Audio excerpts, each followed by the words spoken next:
বক্তব্য নতুন করে দেওয়ার কিছু নাই। ভারত থেকে নতুন হাই কমিশনার এসে অখণ্ড ভারতের স্বপ্ন দেখছে। অখণ্ড ভারত হবে না, সেই উত্তর আমরা 47-এ দিয়েছি, আমরা 71-এ দিয়েছি, আমরা 24-এও দিয়েছি।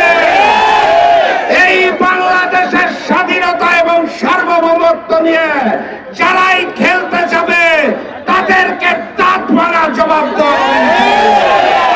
আর এই বাংলাদেশের রংপুর বিভাগ, চট্টগ্রাম বিভাগ নিয়ে যদি ষড়যন্ত্র হয় তাহলে স্পষ্ট ভাষায় জানিয়ে দিতে চাই, ভারতের ওই 7 সিস্টার সুস্থ থাকবে না, বিচন্ড করে দেওয়া হবে ইনশাআল্লাহ। সংগ্রামী সাথী এবং বন্ধুগণ, আমার দেশের স্বরাষ্ট্রমন্ত্রী যিনি ভারতের মুখ্যমন্ত্রীর ভাষায় কথা বলেন, আমার দেশের প্রধানমন্ত্রী যিনি জবান ছুটাতে পারছেন না, সেই নতুন সরকারকে বলতে চাই, নত জানু পররাষ্ট্রনীতি চালিয়ে আওয়ামী লীগ দিল্লিতে পালিয়েছে। আপনারা সাবধান হন, না হলে আপনাদেরও শিলং এবং লন্ডনে পালাতে হবে।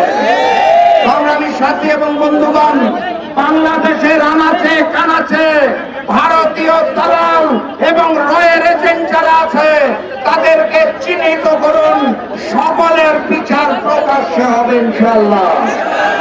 আজ বক্তব্য দীর্ঘায়িত করব না, শুধু হুঁশিয়ারি দিয়ে যেতে চাই, আমার দেশের স্বাধীনতা, সার্বভৌমত্ব, অখণ্ডতা নিয়ে যেই প্রশ্ন তুলবে তার বিরুদ্ধে নতুন করে লড়াই হবে, সংগ্রাম হবে ইনশাআল্লাহ।